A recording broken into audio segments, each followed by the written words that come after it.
Задумывались ли вы когда-нибудь, почему некоторые люди воспринимают мир как враждебное место, где каждая неудача — это личное оскорбление от Вселенной, в то время как другие видят в тех же самых событиях лишь повод для смеха и иронии? Один спотыкается о порог и видит в этом знак рока, другой — в той же ситуации лишь забавный эпизод. В действительности окружающий мир — это не просто череда событий, но и способ их интерпретации. Самое удивительное заключается в том, что на протяжении жизни многие действуют на автопилоте, не осознавая, что их восприятие реальности сформировано под влиянием внешних факторов. Первые убеждения, реакции на успех и провал, даже поведение на светских мероприятиях — все это может быть результатом программирования, начатого в семье, обществе или даже мимолетным замечанием учителя в далеком детстве. Эти, казалось бы, незначительные вещи формируют основу мировоззрения. Но если бы реальность была объективной и неизменной, то все люди воспринимали бы ее одинаково. Различия в восприятии заставляют задуматься.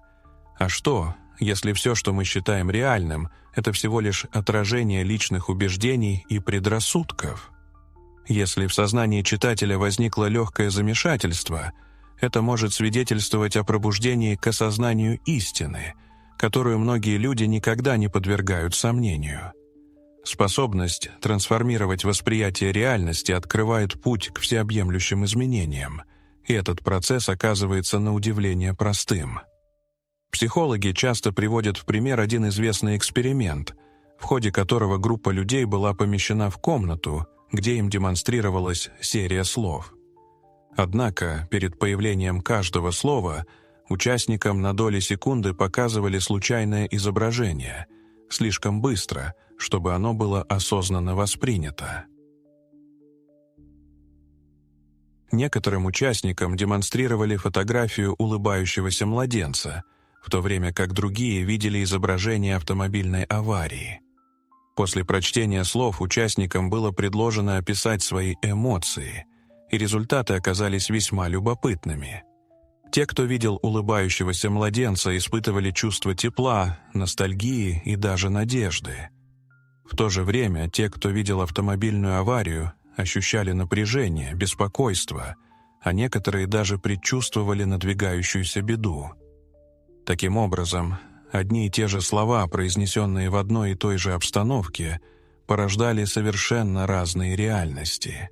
Представьте себе, насколько сложным становится восприятие мира, когда мельчайшие, почти незаметные факторы способны формировать нашу реальность. Если такие незначительные бессознательные элементы могут влиять на нас, то что можно сказать о тысячах впечатлений и влияний, которые мы впитываем с самого детства? Возьмем, к примеру, тишину. Для одного человека она может быть символом умиротворения и гармонии, моментом для размышлений и восстановления. Для другого тишина может казаться проявлением отторжения, знаком одиночества и изоляции. Или, например, дождь. Кто-то находит в его звуках уют и спокойствие, ощущает тепло домашнего очага, в то время как другой испытывает тревогу и беспокойство, видя в дожде предвестника ненастья. Рассмотрим концепцию успеха. Одни убеждены, что успех — это результат удачного стечения обстоятельств, счастливой случайности. Другие считают, что успех — это исключительно плод упорного труда и настойчивости. Однако ни одно из этих утверждений не является абсолютной истиной. Скорее, это лишь фильтры, установленные нашим мозгом без нашего ведома. Эти фильтры, словно невидимые барьеры, определяют все аспекты нашей жизни, людей, которых мы привлекаем, возможности, которые замечаем, и даже то, что мы отвергаем, считая недостижимым. Реальность не существует где-то вовне, она конструируется внутри нас.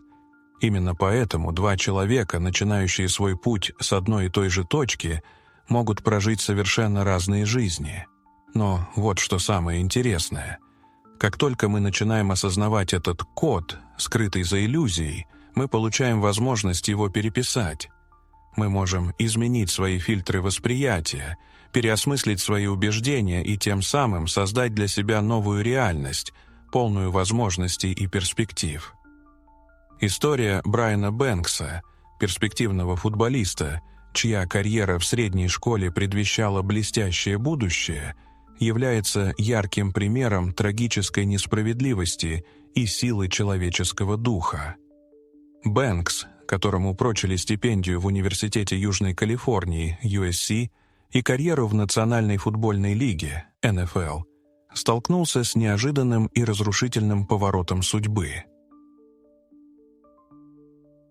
Обвиненный в преступлении, которого он не совершал, без каких-либо убедительных доказательств или подтверждающих фактов, Бэнкс был осужден и приговорен к 6 годам тюремного заключения и почти 10 годам условно-досрочного освобождения. Казалось, что его мечты и надежды были безвозвратно разрушены. Однако спустя годы произошло неожиданное развитие событий. Женщина, обвинившая Бэнкса, призналась в том, что сфабриковала свои показания. Ее признание было задокументировано, что привело к отмене обвинительного приговора и полному оправданию Бэнкса. Но самое удивительное в этой истории – это реакция Брайана Бэнкса на пережитое. Вместо того, чтобы поддаться гневу и обиде, он проявил необычайное самообладание и мудрость. Он отказался позволить годам, проведенным в тюрьме, определить его дальнейшую жизнь. Когда его спрашивали, почему он не испытывает злости, он отвечал словами, которые заставляют задуматься. «Я никогда не терял своей свободы, потому что мой разум всегда был моим». Это заявление отражает его непоколебимую веру в себя и свою способность контролировать свои мысли и эмоции, несмотря на внешние обстоятельства. Задумайтесь на мгновение, если индивидуум, годами томившийся в физической изоляции, способен ощутить свободу, то что это говорит о нас, живущих в мире неограниченных возможностей. Ведь, положа руку на сердце, вокруг нас множество людей, обладающих внешней свободой, но при этом чувствующих себя узниками собственных страхов, оков прошлого, предрассудков, чужих ожиданий и навязанных мыслей. Но что, если все эти оковы — лишь иллюзия? Что, если ощущение безысходности, растерянности и неуверенности проистекает лишь от того, что человек неосознанно носит в себе тюрьму, сотканную не из решеток и цепей, а из личных убеждений? Речь идет об устоявшихся моделях мышления, о вещах, которые принимаются как должное, о невидимых правилах, которым слепо следуют, даже не отдавая себе в этом отчета. Именно это большинство людей никогда не подвергает сомнению. Кто определил границы их возможностей? Кто убедил их в том, какой должна быть жизнь? Кто установил правила, по которым они играют? Если кто-то другой внедрил в сознание человека определенные убеждения, разве он не может их изменить? Именно здесь начинается самое интересное, ведь когда человек перестает слепо принимать навязанные ему ограничения, реальность начинает меняться самым невероятным образом. Вопрос лишь в том, готов ли он это увидеть. Стоит разобраться в этом подробнее, поскольку именно на этом этапе многие люди испытывают трудности. Еще до того, как человек научился читать, ему вручили сценарий его жизни. С самого детства ему рассказывали, как устроен мир, навешивали ярлыки, устанавливали правила и ожидания, с большинством из которых он никогда не соглашался. Однако, несмотря на это, они каким-то образом сформировали его реальность. Вспомним школу. Там учат сидеть тихо, молчать, следовать правилам, учат, что есть правильные и неправильные способы делать что-либо, и если человек выходит за рамки, его ждет неудача. Но кто установил эти правила? Кто решил, как выглядит успех? Переходя к этапу зрелости, индивидуум сталкивается с общественными ожиданиями. Трудоустройство, приобретение жилья, оплата счетов и проявление ответственности, при этом избегая излишней критичности. Однако, что произойдет, если человек внезапно осознает искусственность этих предписаний? В этот момент возникает внутренний дискомфорт. Когда под сомнение ставится предложенный жизненный путь, становится очевидным, что он не является личным выбором, а скорее результатом влияния родителей, передавших свои убеждения, основанные на собственном опыте и общественных нормах. Опыт индивидуума часто формируется под воздействием чужих интерпретаций реальности. Важно понимать, что человеческий разум склонен искажать восприятие, чтобы соответствовать заданному сценарию. Если этот сценарий содержит ограничивающие убеждения, такие как представление о жизни как о тяжелой борьбе за успех, это становится определяющим фактором формирования мировоззрения.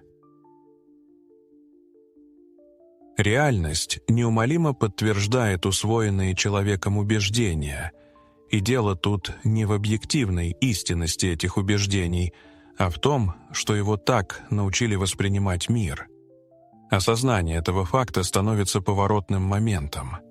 Если все, что человек считает возможным, это лишь набор инструкций, полученных от других, то почему бы не подвергнуть их сомнению? Почему бы не пересмотреть устоявшиеся представления и не задаться вопросом, что еще он принимает на веру, считая истиной, в то время как это всего лишь чье-то субъективное мнение? Именно в этом и заключается распространенная ошибка. Люди полагают, что реальность неизменна, что существует лишь один жизненный путь и что все должно быть определенным образом. Однако это справедливо лишь до тех пор, пока человек продолжает в это верить. Как только приходит осознание того, что ему вручили сценарий, а не свод незыблемых правил, он перестает играть по чужим правилам, которые никогда не были реальными. И тогда жизнь перестает ощущаться как нечто, происходящее с ним, и становится тем, что он контролирует. Но давайте копнем еще глубже. Именно здесь привычный ход вещей начинает претерпевать изменения, часто остающиеся незамеченными большинством. Сознание человека — это не просто сторонний наблюдатель в жизненном спектакле, а его главный создатель. Многие полагают, что действительность — это данность, нечто внешнее, в чем мы существуем, однако что, если предположить обратное? Что, если окружающий мир откликается на наши мысли и ожидания вполне ощутимо? Представим ситуацию. Человек входит в незнакомое помещение, где собрались незнакомые люди. Еще до того, как прозвучало первое слово, у окружающих уже формируется о нем определенное впечатление. Они подмечают мельчайшие детали — энергетику, позу, выражение лица, даже те микродвижения, которые человек сам не осознает. Но самое удивительное заключается в том, что каждый из нас постоянно проделывает то же самое. Наш мозг непрерывно сканирует, фильтрует и формирует воспринимаемую картину мира. Допустим, два человека начинают свой день. Один ожидает, что мир будет враждебным, несправедливым и полным препятствий. Другой же, напротив, предвкушает возможности, новые открытия и интересные знакомства. Два человека оказываются в идентичных обстоятельствах, на одной и той же улице, в одном и том же городе, при той же погоде. Однако их восприятие окружающей действительности будет разительно отличаться. Причина кроется в избирательной функции мозга, который отфильтровывает информацию, не соответствующую их убеждениям и ожиданиям. Если человек убежден в грубости окружающих, его мозг будет акцентировать внимание на малейших проявлениях невежливости. И наоборот, если он верит в безграничные возможности, то начнет замечать перспективы там, где другие видят лишь препятствия. Это явление объясняется не мистическим законом притяжения, а работой ретикулярной активирующей системы, отдела мозга, отвечающего за фильтрацию входящей информации, чтобы избежать перегрузки. Таким образом, реальность, которую мы воспринимаем, является отражением наших убеждений. И здесь возникает интересный вопрос: что произойдет, если изменить свои убеждения? Что случится, если перестать воспринимать жизнь как череду случайностей и осознать, что мы активно формируем свою реальность, взаимодействуя с ней способами, которые ранее не замечали? Вероятно, каждому приходилось сталкиваться с подобным феноменом, даже если это ускользало от осознания. Вспомните моменты, когда мысли о конкретном человеке внезапно прерывались его телефонным звонком, или же необъяснимая тяга к определенной книге, видеоролику или личности приводила к кардинальному пересмотру взглядов на окружающий мир. А может быть, возникало предчувствие, которое с поразительной точностью сбывалось. Все это не просто случайные совпадения. Это свидетельство взаимодействия человеческого мозга с реальностью на уровне, который большинство людей предпочитают игнорировать. Причина такого игнорирования кроется в отсутствии информации и наставлений, побуждающих обращать внимание на подобные сигналы. Самым распространенным заблуждением является не утверждение о том, что реальность — это иллюзия, а убежденность в собственной оторванности от нее. Однако, как только приходит осознание этой взаимосвязи, открывается возможность направлять ход событий в нужное русло. Но давайте углубимся в этот вопрос еще больше, ведь именно здесь завеса иллюзии начинает рассеиваться. Большинство людей наивно полагают, что их 5 органов чувств предоставляют им объективную картину мира. Они считают, что то, что они видят, слышат, осязают, пробуют на вкус и обоняют, является точным отражением действительности. Но в реальности все обстоит иначе. Человеческие чувства — это не зеркало, отражающее объективную реальность, а скорее инструмент выживания, предоставляющий лишь ту информацию, которая необходима для сохранения жизни. Рассмотрим удивительный пример. Слепые пятна в зрении не как метафору, а как реальный физиологический факт. У каждого человека есть область в поле зрения, где зрительный нерв соединяется с глазом, создавая буквальную дыру в восприятии. Однако, как правило, люди не осознают ее существование. Этот феномен объясняется тем, что мозг активно заполняет недостающие детали, используя окружающую информацию для создания целостной и логичной картины мира.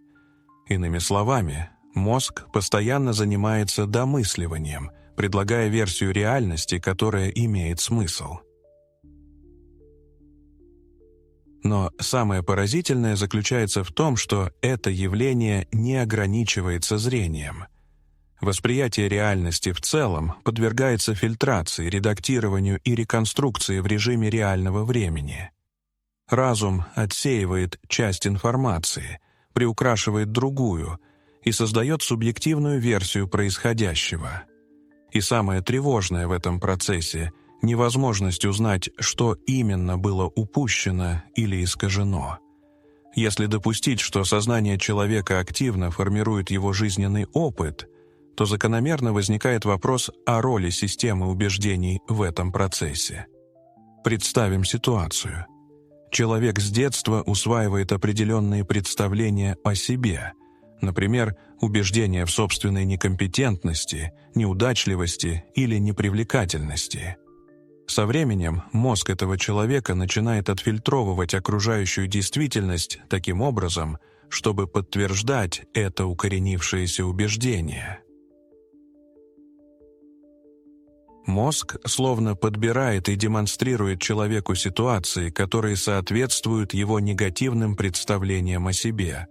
Случаи отказа, неудачи, игнорирования со стороны окружающих. При этом моменты успеха, признания или везения, напротив, остаются незамеченными.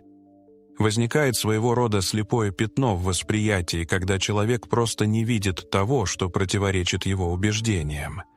Однако, как только происходит перемена в системе убеждений, Как только человек перестает воспринимать прежние негативные установки как непреложную истину, его мозг начинает открывать ему совершенно иную картину мира. И вот тут начинается самое интересное. Реальность оказывается не просто набором наблюдаемых фактов, а активным процессом, в котором человек принимает непосредственное участие.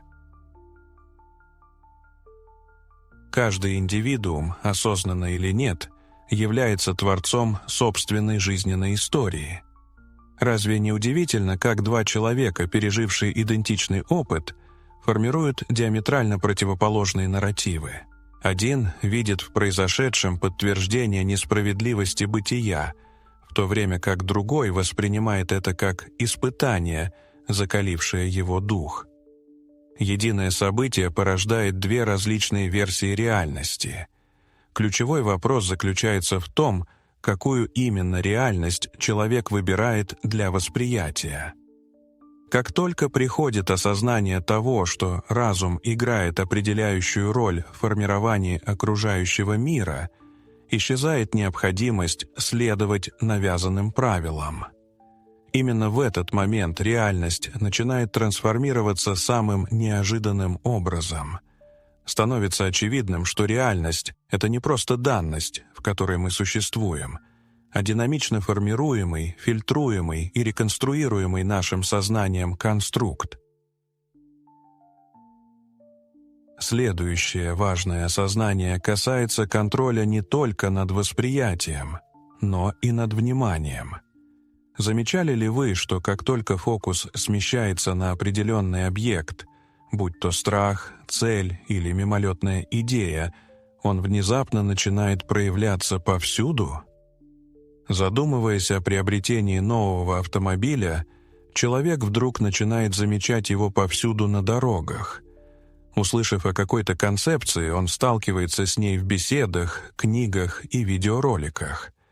Это не случайность, а закономерность. Внимание — это своеобразная валюта. Все, что занимает мысли, расширяется в сознании. К сожалению, большинство людей не контролируют свое внимание. Их постоянно отвлекают различные факторы. Новостные ленты диктуют, чем возмущаться. Социальные сети определяют тренды, а развлекательный контент заставляет потреблять информацию, не задумываясь. В итоге люди живут в реальности, созданной для них другими, а не в той, которую они выбрали сами. Однако, как только человек возвращает контроль над своим вниманием и начинает осознанно выбирать, что действительно заслуживает его, все меняется. Он перестает быть реактивным, прекращает бесцельную погоню за чем-то и перестает ощущать, что жизнь просто происходит с ним. Внезапно приходит осознание, что он сам является архитектором своей реальности. Подавляющее большинство людей, столкнувшись с подобными идеями, возможно, даже согласятся с ними, но, к сожалению, вернутся к привычному образу жизни. Однако, читатель не должен поддаваться этому соблазну. Если эти размышления вызвали хотя бы мимолетную задумчивость, это уже является признаком пробуждения. Теперь ключевой вопрос заключается в том, как читатель распорядится этим осознанием. Ему предлагается оставить комментарий, выразить свою поддержку, а если он готов к более глубокому погружению в тему, то перейти к следующему видеоматериалу. Ведь, как гласит мудрая пословица, однажды увидев правду, пути назад уже не существует.